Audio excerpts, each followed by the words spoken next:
Tonight, you are not going to fall asleep alone. As you lie in your bed, feeling the familiar weight in your chest and that buzzing in your mind that won't switch off, this story will walk with you. It will lead you into a different kind of night, a night where you don't have to fight your darkness by yourself, a night where Jesus and the Buddha walk beside you through your wounds, your fears, and your inner shadows, until your body finally lets go and drifts into deep, healing sleep. For a moment, just notice where you are. Feel the mattress under your back or your side. Feel the weight of your legs, your arms, your head resting on the pillow. You don't have to move. You don't have to fix anything. Take a slow, gentle breath in through your nose and a longer, softer breath out through your mouth. Again, in and out. With every exhale, let your shoulders drop just a little more. Let your jaw soften. Let your tongue rest comfortably in your mouth. The day behind you can stay behind you now. All the unfinished tasks, all the conversations, all the worries, they can wait. You've carried them far enough for today. You turn your head slightly and look into the darkness of your room. Normally, it's just darkness, flat, empty. But tonight, something feels different. The black around you is deeper, softer, almost velvety. It doesn't feel like a dead space. It feels like a curtain, like there is something on the other side of it. You hear it then. Not a loud sound, more like a faint chime, as if someone far away has gently touched a small bell.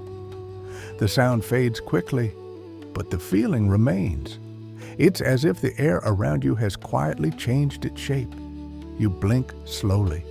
When you open your eyes again, the ceiling is gone. You are still you. You still have a body, but you are no longer in your bedroom. You're standing upright on smooth, warm stone. The temperature of the air is perfect, not cold, not hot. It feels like that moment when you step into a room that has been waiting just for you. In front of you stretches a long corridor, disappearing into a soft, blue-black distance. On your right side, there is a row of dark wooden doors. On your left, a row of lighter doors, almost white. Above each door hangs a small symbol, a tear, open hands, a pair of eyes, a heart with cracks, a tiny flame, a seed, a winding path. You don't know exactly where you are, but strangely, you're not panicking. Your breathing is still slow. Your body still remembers the bed. This place feels like an inner landscape, like you have simply stepped deeper into your own night. Just keep breathing, you think, in and out. Your bare feet touch the warm stone. Each step you take is silent, but you feel it clearly. This corridor wants you to remember that you are not just a mind full of thoughts. You are also a body that deserves rest. You begin to walk. There is a quiet, patient stillness all around you. Nothing jumps out. Nothing threatens you. The doors simply wait, each with its small symbol, like different chapters of your life. After some time, although time feels strange here, you notice one door that feels different. It's simpler than the others. The wood is neither very dark nor very light. There is no symbol hanging above it, no tear, no heart, no flame. There is only a single golden ring where the handle should be. You pause. Something inside you tightens. A familiar reflex wakes up. Don't open this. Don't go where you can't control what happens. Don't feel more than you already do. But under that reflex, something softer is stirring. A tired part of you that whispers, "I'm so exhausted from running. Maybe it's time to see what's behind this door." A gentle voice speaks behind you. "Go on." You turn around. A few steps away stands an old monk. His head is shaved. His robe is simple, the color of earth after rain. His face is lined with age, but the lines look like they were carved by years of real laughter and real tears, not by bitterness. His eyes are dark and very clear. He looks at you the way you wish someone had looked at you a long time ago. Calm, without judgment, without hurry. "Who are you?" you ask, surprised by how steady your own voice sounds. "I am the one who walks with you," he says quietly, "not the one who decides. That is always you." He nods toward the door with the golden ring. "Behind this door," he continues, "lies a night you have tried to avoid, wounds you prefer not to touch, questions you keep pushing away. But there is also light there, the light you have been asking for, in every tired whisper and every sleepless hour." You swallow. "What if it hurts?" you ask. He looks at you with a kind sadness. "Does it not hurt already?" he answers softly. "You've been carrying this closed door inside your chest for years. Perhaps opening it will hurt differently. Perhaps it will hurt less. Perhaps it will finally begin to heal." You look back at the golden ring. Your hand feels heavy, as if it already knows that touching this handle is not a small thing. Your fear starts to list all the reasons not to do it. What if I see something I can't bear? What if I meet someone I'm not ready to face? What if I find out that I really am as broken as I'm afraid I am? You take another slow breath. Remember your body, your real body lying safely in your bed. Feel the invisible weight of the blanket over you. Feel your chest rising and falling. No matter what you see here, you are still resting. You are still breathing. You are still held by the mattress under you. You exhale gently. You are tired of running. Tired of pretending that if you work hard enough, scroll long enough, distract yourself cleverly enough, the weight will vanish by itself. It hasn't. It doesn't. Your fingers reach forward and close around the golden ring. It is warm. The door opens without a sound. On the other side, there is no small room. There is space.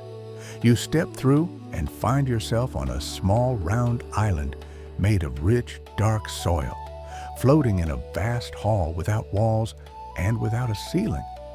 Above you stretches the same starless night, deep and endless, almost like a living presence watching silently. In the center of this island stands a single tree. Its trunk is thick and old, steady and grounding. Its branches reach outward like open arms. The leaves give off a soft inner glow, shifting between gentle shades of green and gold. The tree feels ancient and kind, like it has been waiting here long before you arrived. Under the tree stand two figures. You see them clearly now. The first wears simple, light-colored clothing. No crown, no symbols, no show, just a quiet, human presence.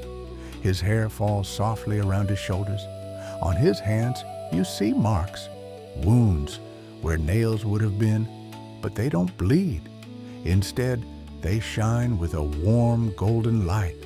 His eyes meet yours, and in them, you feel something you almost don't know how to handle. He has seen every part of you, and he doesn't turn away.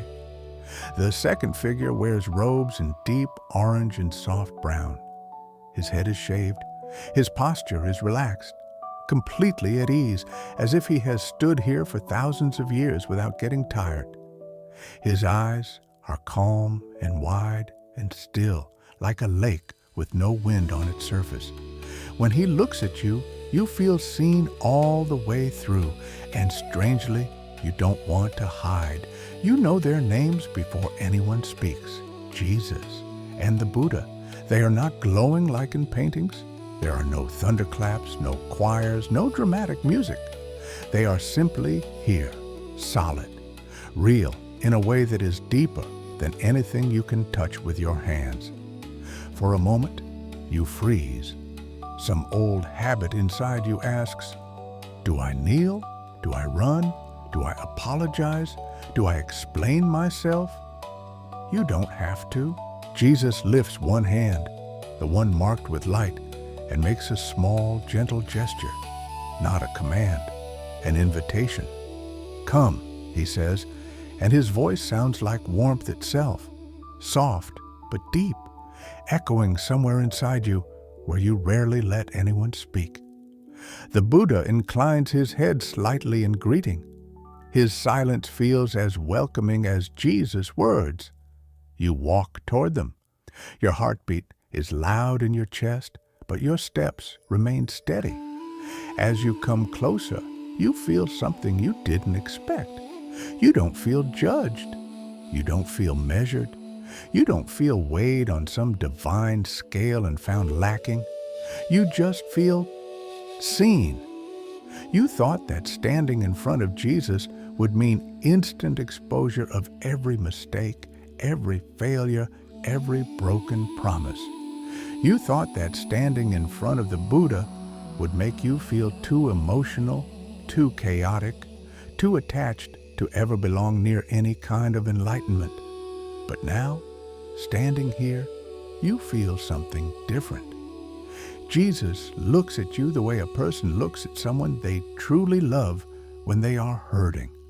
Not with anger, not with disappointment, but with a deep, aching tenderness. His eyes hold all the moments you regret, all the things you wish you had done differently, and yet they do not harden. They soften. The Buddha looks at you as if he can see the patterns behind your pain, the causes and conditions, the fears and misunderstandings that have shaped your reactions. He doesn't excuse any harm, but he also doesn't reduce you to it. In his gaze, you are not a mistake. You are a human being in process. Your voice comes out in a whisper. Why am I here? You came, the Buddha says simply. His voice is quiet and smooth, like water over stone. Perhaps not with words, but you came with your suffering, with your exhaustion, with your question, how much longer can I live like this? You asked, Jesus adds gently. Not in a formal prayer, maybe, but in every night you spent staring at the ceiling, in every time you thought, I wish someone would just understand what's going on inside me. We heard that. I didn't know anyone was listening, you say. We were, Jesus replies. We are, says the Buddha. And we will be, they say together, their voices overlapping for a moment, two different melodies in perfect harmony. The old monk now stands at the edge of the island, still calm, still present. You realize that he has guided you to this place, but the step through the door was yours. It always was. Jesus turns his face toward the glowing tree. This is the place, he says, where your night will begin to speak clearly, where the things that haunt you will finally have words, where your pain will not be locked away in the dark corners of your mind, but will be held gently in our presence. The Buddha rests his hand lightly on the tree's trunk. And this is the place, he says, where you will learn to sit with what you fear inside yourself and see that not all darkness is your enemy. Some of it is simply unlit rooms within you waiting for attention. Your throat feels tight. What do I have to do? You ask. Stay, says the Buddha. Trust, says Jesus. Breathe, the monk adds softly behind you. So you do? You feel your chest rise and fall. You feel your shoulders loosen a little more. You feel the ground under your feet. Even if in your bed, your feet are resting and still, in and out. The leaves of the tree begin to shimmer more brightly, catching a light you cannot see. A soft breeze moves through its branches, even though the air around you doesn't seem to move at all. The breeze carries with it a strange scent. Not flowers, not grass, but the smell of old rooms being opened, of windows that have been shut for years, finally letting in fresh air. The monk steps closer and stands beside you, a little behind, like a gentle guardian. The first part of this night, he says quietly, is the Hall of Wounds. A small shiver runs down your spine. The places where I was hurt, you ask. And the places where you hurt others, Jesus answers, his voice sad but tender. The moments you didn't want to remember. The memories you tried to bury, the Buddha adds. The ones that keep returning at night anyway. You are afraid. Of course you are. I don't know if I'm ready, you admit. That's all right, Jesus says. You don't have to feel ready. You just have to be willing. We will walk with you. And we move at the speed of your breath, the Buddha says, not faster. The tree's branches sway once more. The dark hall around the island starts to shift. Shapes emerge in the distance like doorways made of memory and feeling. You sense that behind these doorways live moments you know well, even if you have tried for years not to think about them. You take another long, slow breath. Your body, lying safely in your bed, is heavier now, more relaxed. Your mind is still awake, but a little softer. You are not alone, not in this hall, not in this night. You look at Jesus, you look at the Buddha. You feel the monk's steady presence beside you. All right, you whisper. I'll try. Jesus gives a small nod. That is enough, he says. It has always been enough, the Buddha adds. The hall grows a little darker and a little deeper, like the night itself is taking you gently by the hand. Somewhere ahead, one memory door begins to glow softly, waiting. You recognize it before you know exactly what it is. I know this, you say quietly. I know this moment. Yes, Jesus says softly. This is where we begin. And as you breathe in and out, your body sinking deeper into rest, the first door in the Hall of Wounds slowly starts to open. The first door in the Hall of Wounds begins to glow, and you feel your chest tighten just a little. That's okay. You don't have to force yourself to be brave. You don't have to pretend this is easy. Just notice what is happening inside you. And remember that your real body is still lying safely in your bed. Feel the weight of your head on the pillow. Feel the heaviness in your arms and legs. Notice how the mattress holds you. Without asking anything in return, take a slow breath in and an even softer breath out. Whatever you're about to see, you're not seeing it alone. The glowing door in front of you opens, not with a loud sound, but like a memory you didn't want to think about, suddenly rising to the surface. And then you are there. You find yourself standing in a kitchen from your past. The light is a little too bright, a little too harsh. The kind of yellow that makes everything look more exposed than it really is. There are plates on the table, crumbs, a half-finished meal. A clock ticks loudly on the wall, each second landing like a small hammer. At the table sits a younger you. Your shoulders are a bit hunched. Your eyes flicker between defiance and a silent, desperate wish to be understood. You remember this day. Even if the details are blurry, your body remembers the feeling, that tight, hot knot in your stomach, that sense that whatever you do, it will be wrong. Across from you sits someone important, a parent, a guardian, an adult whose words could build you up or crush you in one sentence. Their face is tired, their jaw is clenched, their eyes are sharper than they need to be. You watch from the side now. You are not inside your younger body. You are standing next to Jesus and the Buddha, observing. Just watch, the Buddha says softly. You do not have to fix it. You do not have to justify anyone. You just have to see. Jesus stands close enough that his presence feels like a warm hand between your shoulder blades. Stay with yourself, he murmurs. This time, you are not alone at the table. The younger, you says something. Maybe you try to explain. Maybe you say, I didn't mean to. Maybe you say, I tried.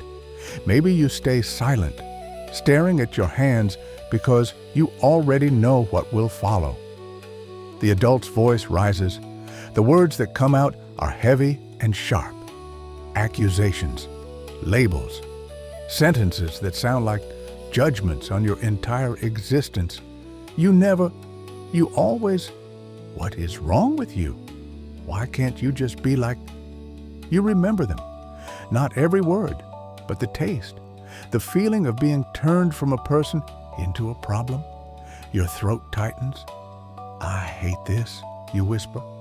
We know, Jesus says quietly. We were with you when it happened the first time too. I should be over this by now, you mutter. I'm an adult. Why does this still hurt? The Buddha turns his calm gaze toward you. Pain does not check the calendar, he says. It does not ask how old you are. It waits for safety. Tonight, there is enough safety for it to move. You look at your younger self again. They are trying so hard to be good, to be loved, to not make things worse. They are trying to shrink, to take up less space, to need less so they won't be attacked. You watch the moment where they make a decision, quietly, deep inside. Maybe they're right. Maybe something really is wrong with me. Maybe if I try harder, I'll finally be enough.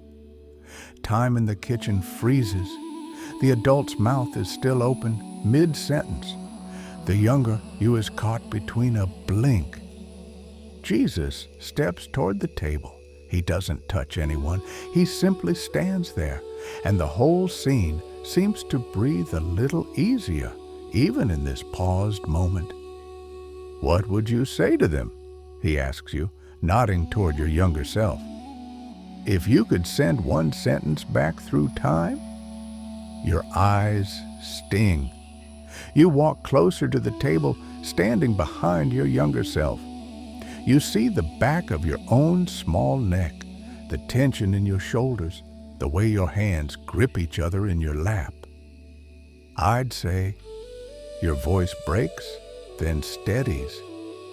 I'd say, you're not broken. You are not what these words say you are.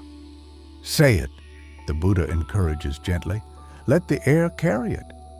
You take a breath in, and on the breath out, you speak. You are not broken. You tell your younger self. You are not what their words say you are. For a moment, the younger you's eyes flicker, as if they heard something from very far away. Maybe they can't make sense of it, but a tiny piece of the weight on their shoulders loosens. They don't know why.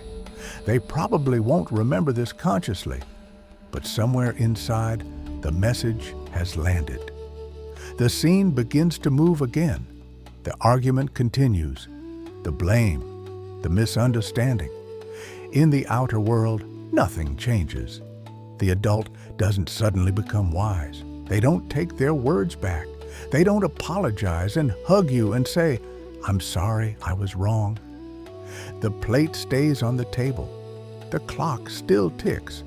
But now, as you stand here with Jesus and the Buddha, something in you has changed. This is one of your wounds, the monk says softly from behind you. A place where love and pain got tangled, where you decided that to keep love, you had to carry the blame. You watch more scenes now. Each door that opens shows a different chapter of pain. A school hallway where you are laughed at and you decide that your body or your mind or your personality is wrong. A friendship that ends with betrayal and you quietly promise never to trust like that again. A relationship where your needs are used against you and you learn to apologize for having feelings at all. Each time you see your younger self or your past self standing alone. Each time Jesus stands beside them now. The Buddha watches with that same steady gaze, and you, your present self, are given a chance to see not just the wound, but the decision you made in that moment. I am too much. I am not enough. I ruin everything. I am a burden. These are not truths, the Buddha says softly. They are conclusions drawn by a wounded mind trying to make sense of hurt. They have shaped your life, Jesus adds, but they are not the final word about you. As the hall of wounds slowly fades, the scenes become softer, like images dissolving into gentle mist. They're not erased. They're simply no longer the only thing you can see. You find yourself back under the glowing tree, on the small island. Take a breath here. Feel your chest rise. Feel your chest fall. Your body is heavier now, more relaxed. You might already feel sleep tugging at you. It's okay if your attention drifts. You don't have to follow every word. This story will keep holding you like a quiet background presence. The monk looks at you with calm approval. You did something very important, he says. You looked honestly at where you were hurt. Many people run from this their whole lives. And this, Jesus says, is only the first layer. The next hall is quieter, the Buddha adds, but its influence on your life has been enormous. You listen. It is the hall of voices, the monk says, the place where you learn to speak to yourself the way others spoke to you, the place where you became your own jailer. The scene shifts again. The island dissolves into darkness, then reforms as a narrow corridor. The walls are tall and close, made of dark stone that seems to move very slightly, as if it were breathing. At first, there is only silence. Then you hear it, a whisper, then another, then many layered on top of each other, coming from all directions, like echoes bouncing off invisible corners. At first, you can't understand the words. Then they become painfully clear. You're such a failure. Why can't you be like other people? You're too much. You're not enough. You're annoying. You're lazy. You're stupid. No one really wants you around. You'll never change. You're already too late. You wince. These are your own thoughts, the monk says quietly, not accusing, just stating a fact. They sound like other people, you protest weakly. Jesus nods. They began as other people, he says, but at some point, you took their words and made them your own. You thought that if you attacked yourself first, their attacks would hurt less. You thought self-criticism was a form of protection. The Buddha touches the living wall with his fingertips. The surface ripples. Faces appear in the dark stone. Your face in different moments. You see yourself staring in the mirror with disgust. You see yourself lying in bed, unable to move, paralyzed by shame. You see yourself sending a message and then immediately hating yourself for it. You see yourself replaying conversations over and over, calling yourself names for not being better. If anyone talked to a child the way you talk to yourself, the Buddha says softly, you would call it abuse. You feel a mix of shame and sadness. I didn't realize. You start, then stop. Or maybe I did. But I thought I needed this to stay in line, to not become a horrible person. Self-hatred is not holiness, Jesus says gently. It does not make you more loving. It does not make you safer to others. It just breaks your own heart over and over again. The whispers in the corridor grow louder, sensing your attention. You always mess things up. No one would stay if they saw the real you. You're disgusting. Everyone else is handling life better than you. How do I make them stop? You ask, your voice tight. The Buddha shakes his head very slightly. We do not start by silencing them, he says. We start by seeing them as voices, not as truth.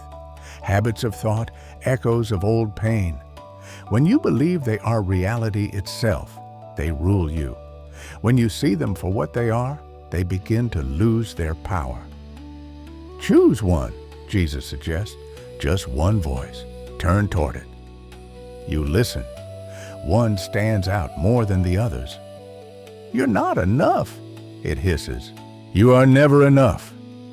You slowly turn to face the direction that voice seems to come from. The wall trembles. From it steps a figure, shaped like you but slightly distorted. The eyes are wide with panic. The mouth is tense. Their whole body vibrates with anxiety. I'm not enough, the figure says. I'm not enough. I'm not enough. I'm not enough. You feel an urge to argue, to shout back, yes, I am, or to drown it out with noise. But Jesus puts a gentle hand on your arm. Don't fight it, he says. Listen to it. Ask where it came from.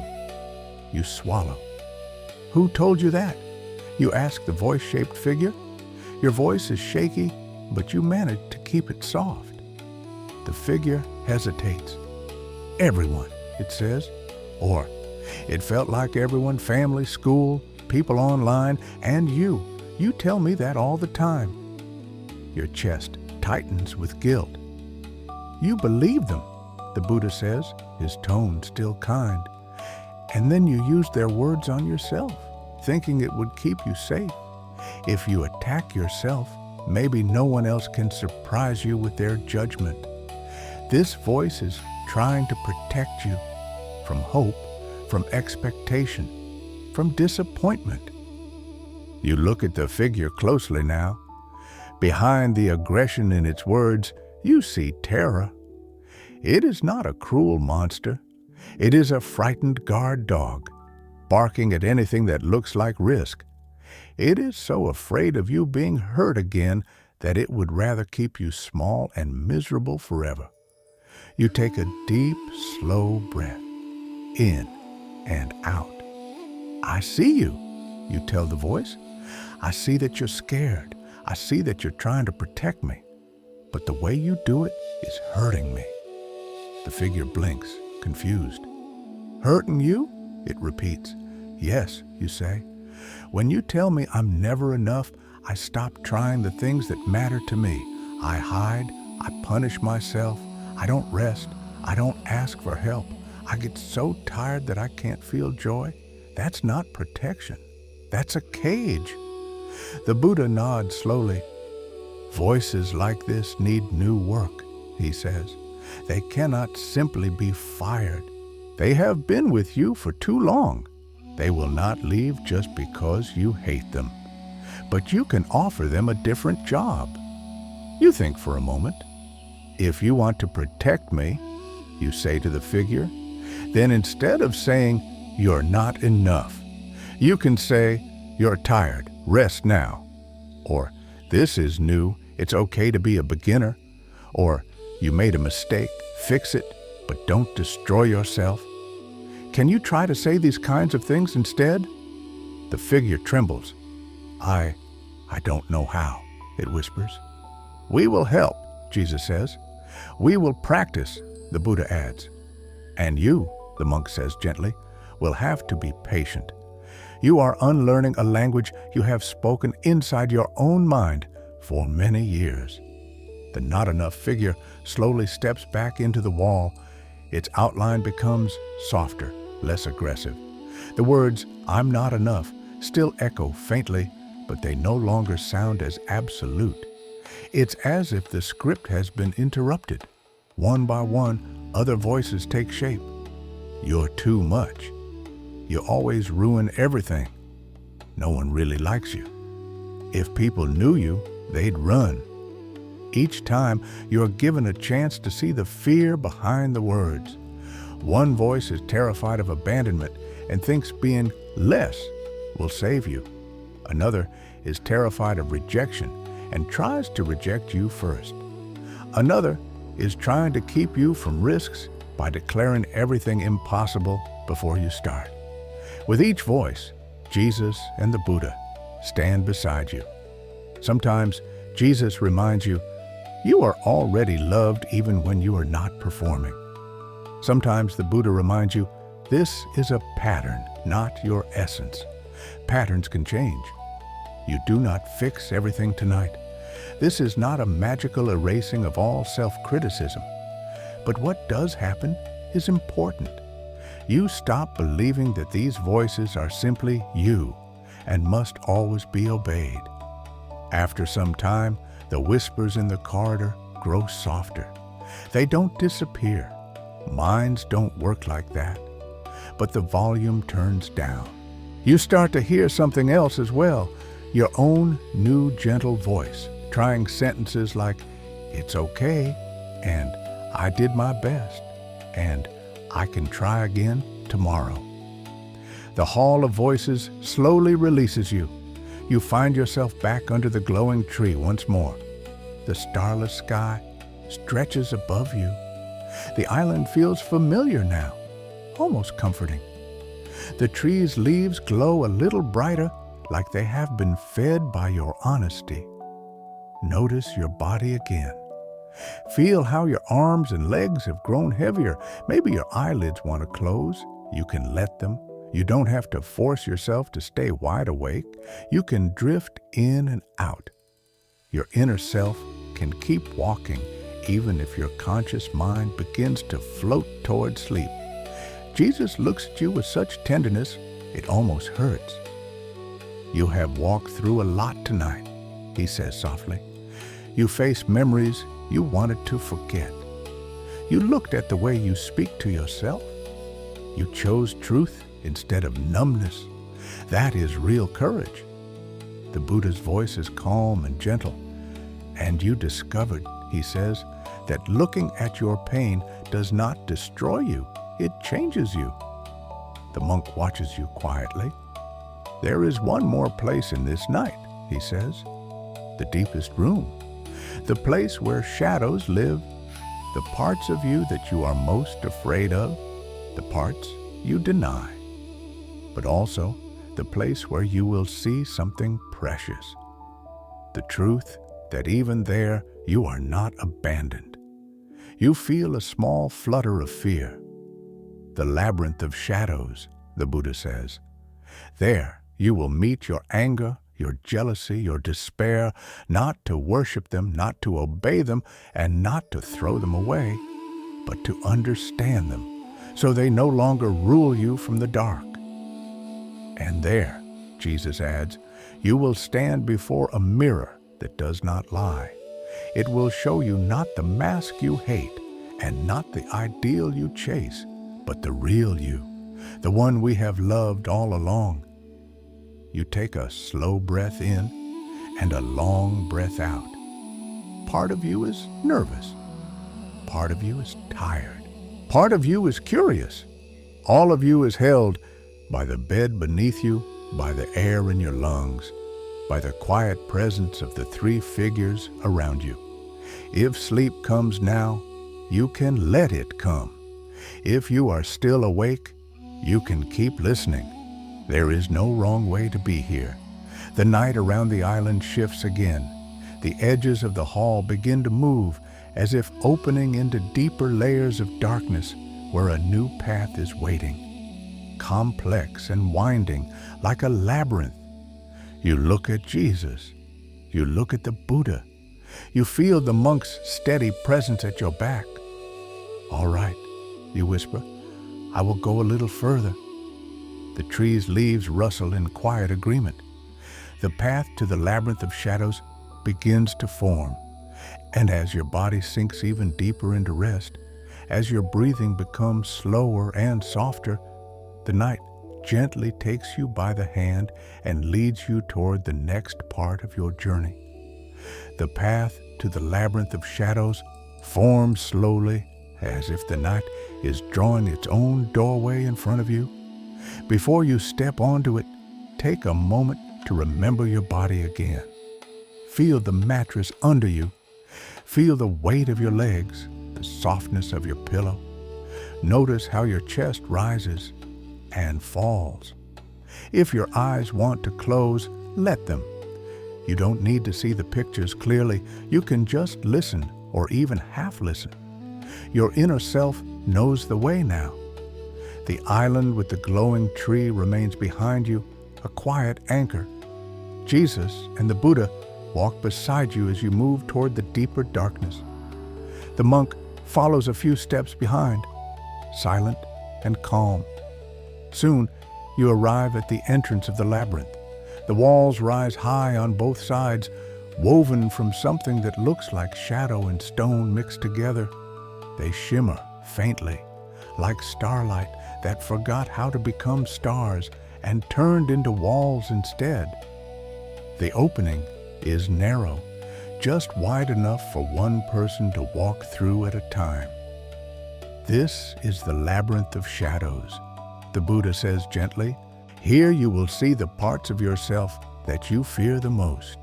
Your anger, your jealousy, your bitterness, your secret wishes to escape, the versions of you that you've tried to deny. And here, Jesus adds, you will also see something you have not allowed yourself to believe, that even there, in the deepest place, you are not abandoned. You hesitate at the threshold. What if I find something horrible in there? You ask quietly. Something that proves I'm truly bad inside? Jesus looks at you with steady, unwavering eyes. Whatever you find, he says, I have already seen it, and I did not turn away. The Buddha nods. Whatever you find, he says, is the result of causes and conditions. It is not a curse. It is not your essence. It is something that arose and can be understood and can be transformed. You take a slow breath in and a long, soft breath out. Your body on the bed is safe. Your heart, even if it is hurting, is held. You step into the labyrinth. The path is narrow, forcing you to move slowly. The air is cooler here, not icy, but sharp enough to make you more awake, more aware. Your footsteps are soft. The walls absorb most sound, so the loudest thing you hear at first is your own heartbeat. As you walk, images appear on the walls, not full scenes like before, more like snapshots. Flashes of you in moments you don't like to remember, not because someone hurt you, but because you hurt someone else. You see your own face twisted in anger, saying words meant to wound. You see yourself slamming a door, cutting someone off completely. You see yourself rolling your eyes, mocking, belittling. You see yourself choosing silence when speaking up would have helped someone else just because you were tired or scared or didn't want the hassle. Your shoulders tense. I don't want to look at this, you say. I know I've done bad things. I don't want to feel it all again. The Buddha's voice is calm. You are not here to drown in guilt, he says. You are here to see the whole of you, the capacity to hurt and the capacity to heal. Denying one or the other keeps you split and stuck. Jesus walks closer to one of the images on the wall. It shows you saying something cruel to a person who trusted you. Their face looks shocked, wounded. You feel sick. I knew what I was doing, you whisper. I wanted to hurt them in that moment. I can't say I didn't. Jesus doesn't flinch. Honesty about your own harm, he says softly, is not the end of love. It is a doorway. Repentance, the Buddha says, is simply the act of turning around, seeing clearly and then changing direction. You cannot turn away from harm you refuse to admit. You swallow hard. I don't deserve forgiveness for that, you say. I knew it was wrong. Forgiveness is not pretending it was nothing, Jesus replies. It is not saying it didn't matter. It is saying, even this will not be the end of your story. Even this can become part of your learning, your compassion, your transformation. And sometimes, the Buddha adds, forgiveness includes accepting that some people may never trust you again, that some consequences remain. You cannot control that, but you can choose what kind of person you become from this point forward. You stand there, feeling the weight of your worst moments, not as weapons to torture yourself with, but as truths you will no longer look away from. I'm sorry, you say quietly, looking at the image of the person you hurt. I'm so sorry. The wall doesn't miraculously change. The past remains the past, but something inside you shifts.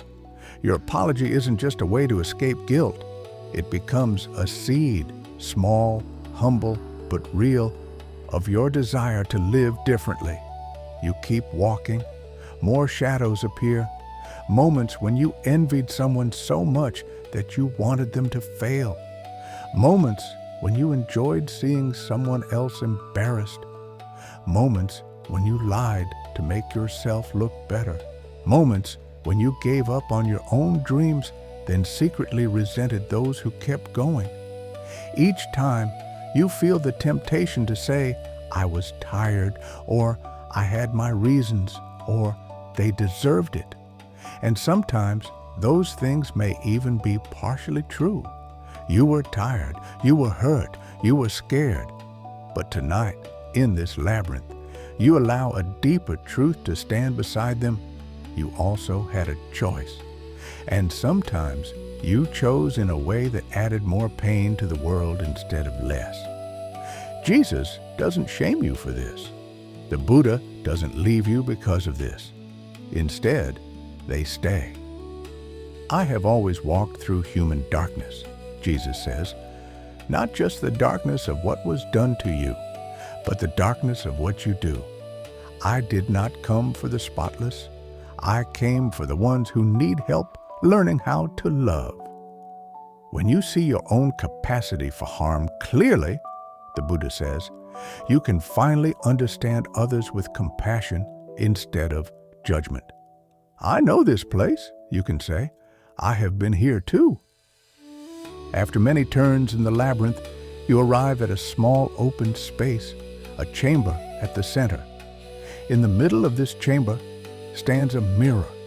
It is tall and narrow, framed in metal that looks almost black, with a subtle, shifting sheen. The surface of the mirror is not perfectly flat. It moves like calm water, reflecting not only light, but also something deeper. You hesitate. I don't like mirrors, you admit. I usually just use them to criticize myself, or to check if I look acceptable enough. This mirror is not for that, the Buddha says. It will not show you only the surface you obsess over. It will show you how we see you. You look at Jesus. How you see me, you ask.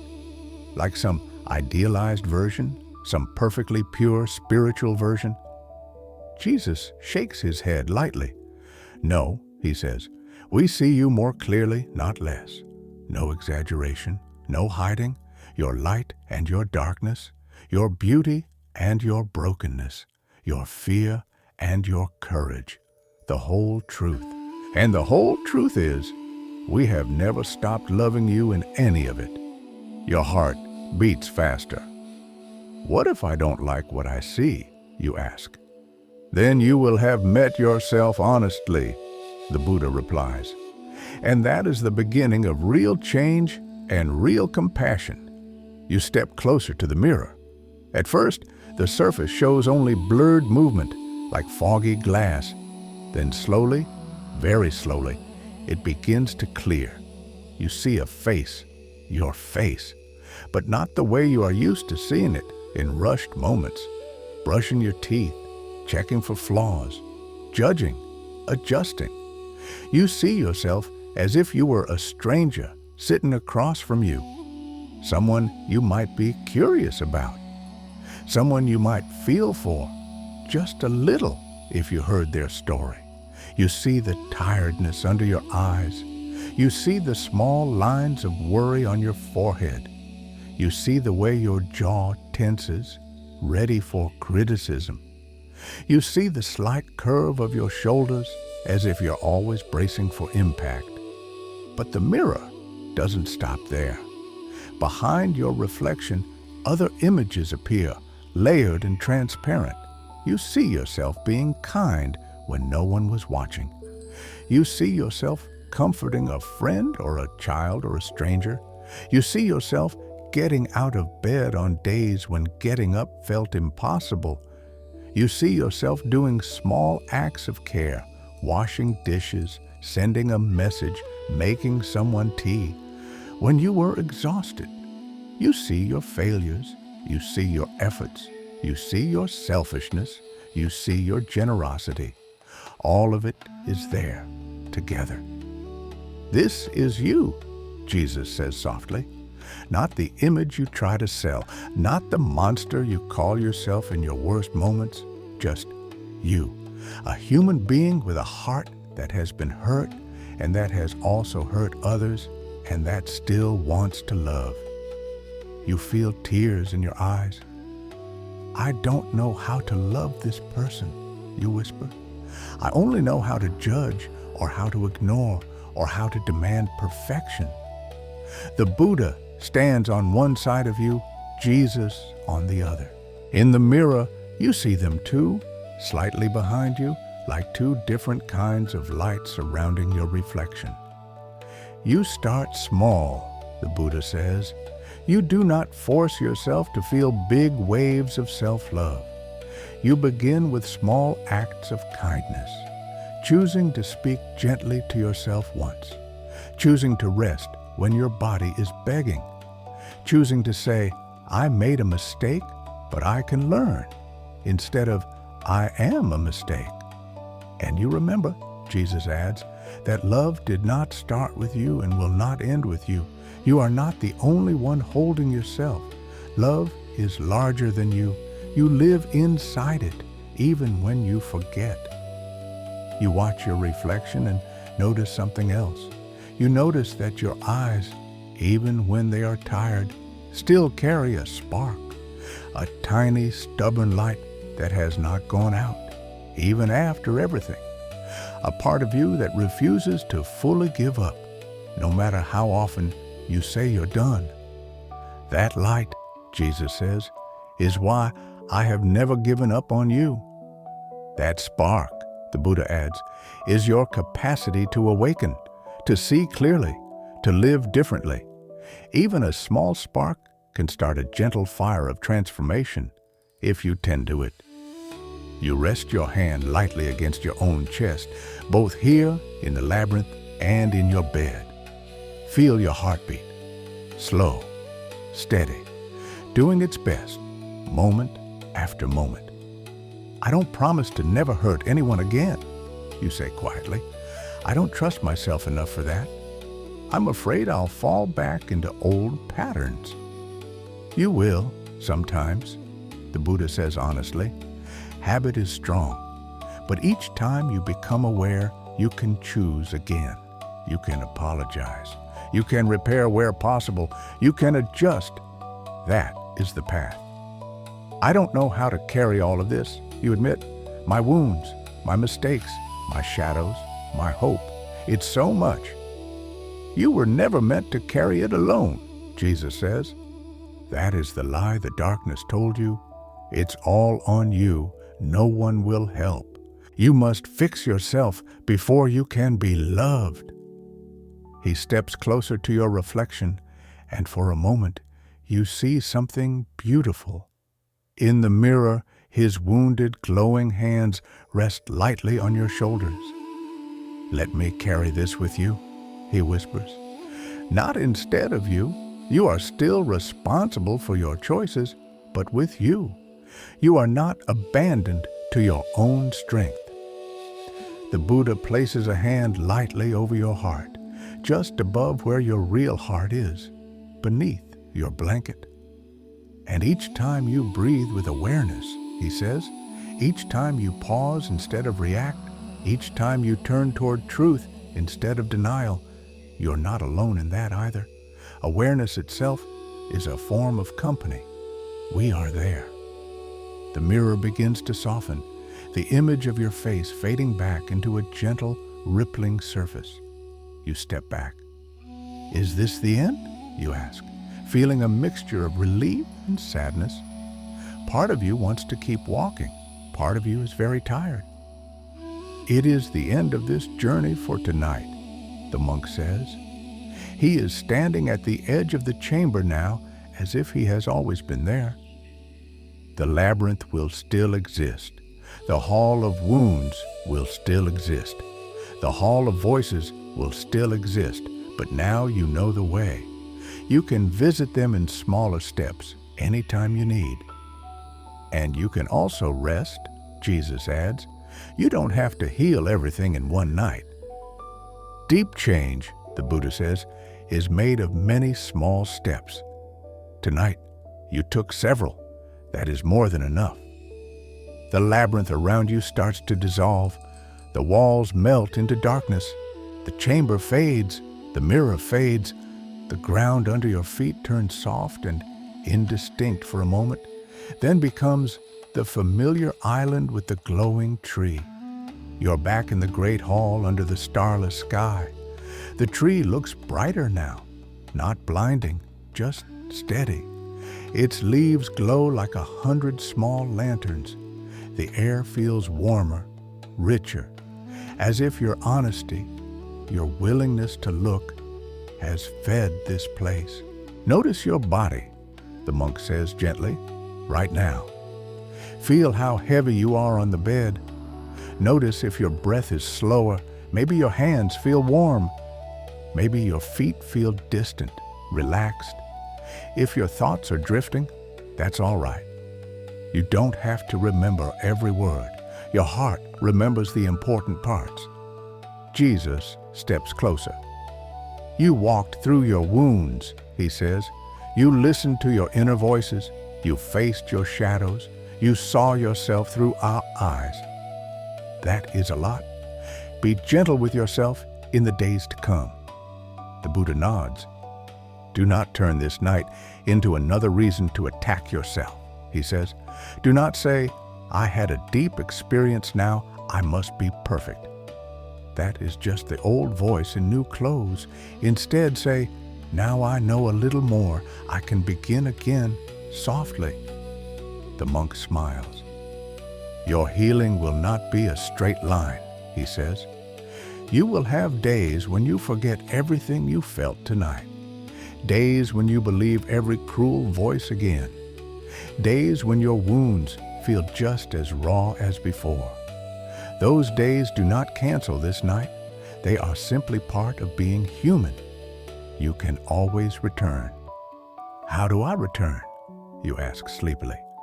Without this whole vision, without you standing in front of me like this? You return, the Buddha says, every time you pause and notice, I am in pain. Every time you sit quietly for a moment and feel your breath.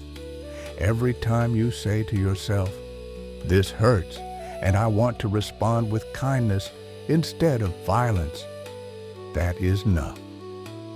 You return, Jesus says, every time you dare to believe even a little that you are not walking alone. When you whisper, help me, even if you don't know exactly who you are talking to. When you say, stay with me in your mind. I hear that. The huge hall begins to dim, not in a threatening way, but like a theater at the end of a story. The tree's light softens, becoming less like a bright lamp and more like a candle left burning in a safe place. You will forget parts of this, the monk says. That is normal. But something will remain, Jesus adds, a small warmth in your chest, a softer way of speaking to yourself. A new question, What if I am not as alone as I feel? A new habit, the Buddha finishes, of noticing instead of numbing, of breathing instead of running, of turning toward your own heart instead of away from it. The island, the tree, the figures around you, they all begin to blur now as if seen through half-closed eyes. Sleep is very close. Before everything fades, you hear one last thing, two voices together in perfect harmony. You are not alone in your darkness, Jesus and the Buddha say. We walk with you. Even when you forget us, we do not forget you. You exhale, long, deep. When you open your eyes, you are back in your room. The ceiling is just a ceiling again. The shadows are just shadows. The sounds outside are simple. Maybe a car in the distance, a heater humming, the soft quiet of the night. For a moment, you wonder, was all of that real or just imagination? Then you feel something in your chest, a small, gentle warmth, a sense that your pain has been seen, a feeling that somehow there is more space inside you than before. You don't have to analyze it. You don't have to name it.